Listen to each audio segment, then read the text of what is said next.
অন্তঃকরণের অনুরূপ হয়। যে যেই রকম গুণের প্রতি শ্রদ্ধাযুক্ত সে সেই রকম শ্রদ্ধাবান।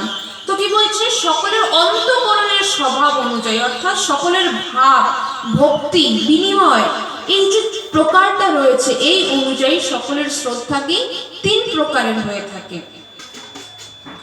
যজন্তে শক্তিকা দেবং যক্ষরক্ষাংসি রাজসাং প্রেতানুভূতগণশংসং যজন্তে তামসা জনাঃ। সাত্ত্বিক ব্যক্তিরা দেবতাদের পূজা করে, রাজস্বিক ব্যক্তিরা যক্ষ রাক্ষসদের পূজা করে এবং তামসিক ব্যক্তিরা ভূত প্রেতাত্মাদের পূজা করে। তাহলে ওই যে বললো যে নিষ্ঠা তিন প্রকারের, প্রত্যেকের অন্তঃকরণের ভাব অনুযায়ী নিষ্ঠা তিন প্রকারের হয়ে থাকে।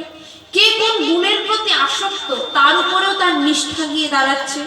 তা ভগবান বলছেন যারা সপ্তগুণ সম্পন্ন, যারা ভালো গুণাবলী রয়েছে, সৎ গুণাবলী রয়েছে, তারা দেবতাদের আরাধনা করেন।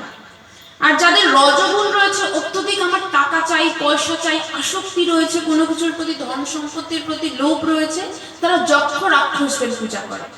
আর তমগুণ ব্যক্তিরা কি করে, অন্যের ক্ষতি সাধনের জন্য ভূত প্রেত পিশাচ জিন এই ধরনের যেগুলো কুরুচিপূর্ণ সাধনা রয়েছে সেগুলির সাধনায় তারা মত্ত হয়ে থাকে।